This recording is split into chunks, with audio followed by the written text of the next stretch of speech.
Hello friends, అందరికీ నమస్తే అండి. Welcome to our channel. గ్రామ వార్డు సచివాలయాల ద్వారా అక్టోబర్ నెల నుంచి వారసత్వ భూముల యొక్క రిజిస్ట్రేషన్స్ అనేవి జరగబోతున్నాయి అన్నమాట.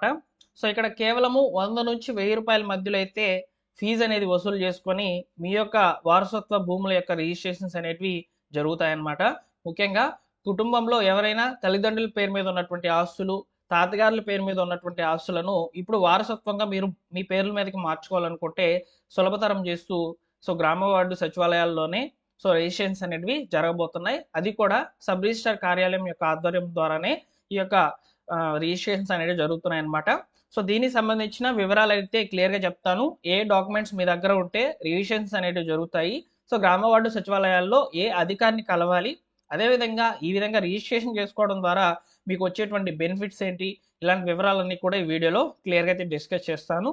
వీడియోని పూర్తిగా చూసి తప్పకుండా లైక్ చేయండి ఫ్రెండ్స్. అలానే ఈ ఇన్ఫర్మేషన్ని మీ మిత్రులకు ఎవరికైనా ఉపయోగపడుతుంది అనుకుంటే షేర్ చేయండి. కొత్తగా మీరు మన ఛానల్ చూస్తున్నట్లయితే సబ్స్క్రైబ్ చేసుకోండి. ఇక టాపిక్లోకి అయితే వెళ్ళిపోదాము. ఇక్కడ చూసుకోవచ్చు, మీకు క్లియర్గా ఇన్ఫర్మేషన్ అనేది అప్డేట్ చేస్తున్నాను అనమాట. ఆంధ్రప్రదేశ్లో వారసత్వ ఆస్తులు 100 రూపాయలతో రిజిస్ట్రేషన్ సచివాలయం ద్వారా అని చెప్పి మనకి ఇన్ఫర్మేషన్ అయితే ఉందన్నమాట. పూర్తి వివరాలు అయితే ఇక్కడ తెలియజేస్తాను. ఆంధ్రప్రదేశ్ ప్రభుత్వం ప్రజల సౌలభ్యం కొరకు వారసత్వ ఆస్తులు ఇన్హెరిటెడ్ ప్రాపర్టీస్ రిజిస్ట్రేషన్స్ కేవలం 100 నుంచి 1000 రూపాయల మధ్యలో ఫీజు అనేది వసూలు చేసుకొని గ్రామ వార్డు సచివాలయాల ద్వారా అయితే రిజిస్ట్రేషన్స్ అనేవి చేయబోతుంది అనమాట. ఈ రిజిస్ట్రేషన్ ద్వారా గతంలో అయితే మనము సబ్ రిజిస్టార్ అంటే ఎస్ఓరో దగ్గరికి అయితే వెళ్ళాలన్నమాట. అక్కడికి వెళ్ళి మనము రిజిస్ట్రేషన్స్ అనేవి చేసుకునే వాళ్ళము, చాలా టైం కూడా పడేదన్నమాట. ఇప్పుడు అలా కాకుండా సులభతరం చేస్తూ గ్రామ వార్డు సచివాలయాల ద్వారా మీరు సింపుల్గా మీ యొక్క ఆస్తులను అంటే వారసత్వంగా వస్తున్నటువంటి ఆస్తులను మీ పేర్ల మీదకైతే మార్చుకోవచ్చు అనమాట. ఇలా మార్చుకోవాలనుకుంటే ఖచ్చితంగా ఆ వారసత్వం ఎవరి పేరు అయితే ఉందో, అంటే ఆ యొక్క ఆస్తి ఎవరి పేరు మీద అయితే ఉందో ఆయన చనిపోయి ఉండాలన్నమాట. ఎగ్జాంపుల్కి మీ తల్లి లేదా మీ తండ్రి గారు పేరు మీద ఆస్తులు ఉన్నాయి, వాళ్ళు చనిపోయి ఉండాలి. అదేవిధంగా మీ తాతగారుల పేరు మీద ఆస్తులు ఉన్నాయి, వాళ్ళు చనిపోయి ఉండాలి. వారసత్వంగా మీకు వస్తుందంటే మీకు ఇక్కడ రిజిస్ట్రేషన్స్ అనేవి చేస్తారనమాట. 100 రూపాయల నుంచి 1000 రూపాయలు అనేది ఫీజు అనేది వసూలు చేసుకోవడం జరుగుతుందని చెప్తుంది అనమాట.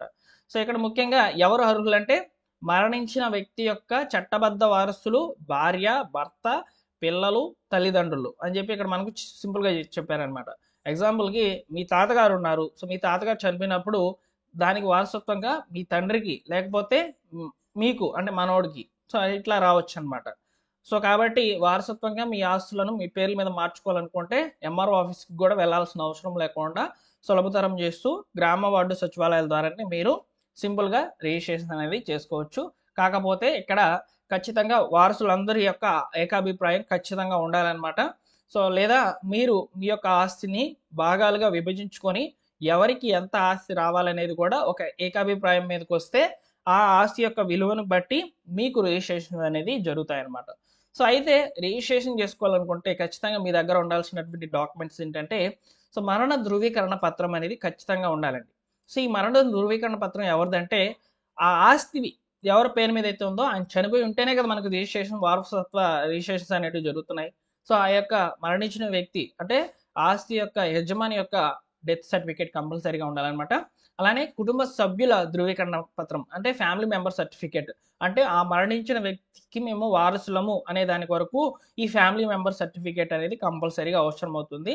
అదేవిధంగా ఆస్తి పత్రాలు, ఆయన యొక్క ఆస్తి ఉంటుంది కదా, చనిపోయిన యొక్క వ్యక్తి యొక్క ఆస్తి, దానికి సంబంధించిన పట్టాదారు బుక్ లేదా ఆర్ఆర్ఓ 1B, అదేవిధంగా ఇంకా ఏమైనా సేల్స్ డీడ్స్, టైటిల్ డీడ్స్ ఇలా ఏమైనా కనుక ఉన్నట్లయితే వాటిని కూడా మీరు రిజిస్ట్రేషన్స్ అనేవి చేసుకోవచ్చు అనమాట. అదేవిధంగా వారసుల యొక్క ఆధార్ కార్డు, గుర్తింపు ఆధారాలు అంటే ఆధార్ కార్డు, ఇవన్నీ కూడా యాడ్ చేయాలన్నమాట. అదేవిధంగా వారసుల ఫోటోలు కూడా ఇక్కడ అవసరం అయితే అవుతాయన్నమాట. ఈ విధంగా ఈ డాక్యుమెంట్స్తో మీరు రిజిస్ట్రేషన్స్ అనేవి చేసుకోవచ్చు.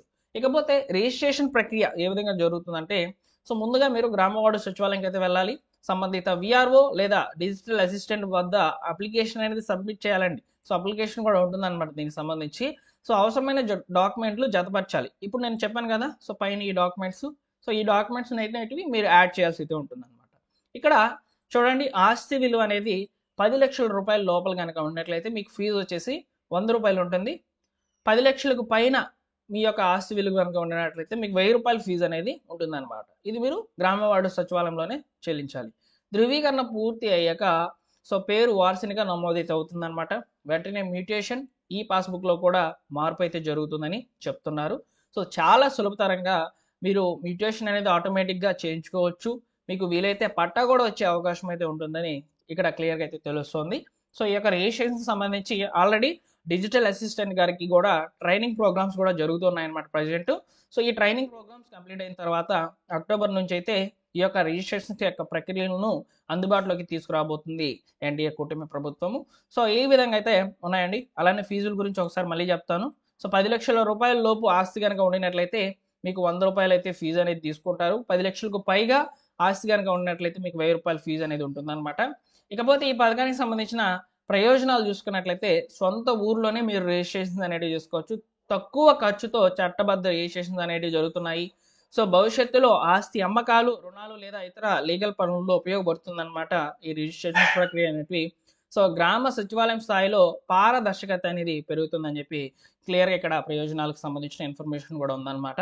సో అదేవిధంగా ఇక్కడ ఖచ్చితంగా వారసుల యొక్క ఏకాభిప్రాయం కంపల్సరీగా ఉండాలండి. సో లేదంటే గొడవలు జరుగుతాయన్నమాట. సో అందరినీ కూడా మీరు ఇప్పుడు ఎగ్జాంపుల్కి మీ తాతగారి ఆస్తికి సంబంధించి వారసులు ఒక ముగ్గురు ఉన్నారనుకోండి. ముగ్గురు యొక్క ఏకాభిప్రాయంతో ఆ యొక్క ఆస్తిని పంచుకొని మీరు ఒక లెటర్ కూడా సమర్పించాల్సిన అవసరం అయితే ఉంటుందన్నమాట. సో ఆ యొక్క ఆస్తులను ప్రకారం ముగ్గురుగా డివైడ్ చేసుకున్నప్పుడు వారికి ఎంతెంత ఆస్తి వస్తుంది, ఆ ఆస్తి విలువ 10 లక్షల రూపాయల లోపల ఉంటే 100 రూపాయలు, 10 లక్షల రూపాయల పైన ఉంటే 1000 రూపాయలతో మీరు ఇక్కడ ఫీజు అనేది పే చేసి రిజిస్ట్రేషన్స్ అనేది చేసుకోవచ్చు అనమాట. సో కాబట్టి ఈ విధంగా 100 రూపాయల రిజిస్ట్రేషన్స్తో వారసత్వ భూముల యొక్క రిజిస్ట్రేషన్స్ అనేవి గ్రామ వార్డు సచివాలయాల ద్వారా జరుగుతున్నాయనే సమాచారం అయితే క్లియర్గా అయితే మీకు అందించానని నేను అనుకుంటున్నాను. సో ఈ ఇన్ఫర్మేషన్ మీ మిత్రులకు షేర్ చేయండి. ఇలాంటి లేటెస్ట్ అప్డేట్స్ కొరకు మన ఛానల్ సబ్స్క్రైబ్ చేసుకొని రెగ్యులర్గా అయితే ఫాలో అవుతుండండి. ఇంకా మీకు ఈ యొక్క స్కీమ్కి సంబంధించి అంటే ఈ యొక్క వారసత్వ భూముల రిజిస్ట్రేషన్ సంబంధించి ఏమైనా డౌట్స్ కనుక ఉన్నట్లయితే ఒకసారి కామెంట్ సెక్షన్లో తెలియచేయండి. మీకు రిప్లై అయితే ఇస్తాను. ఓకేనా? Thank you for watching.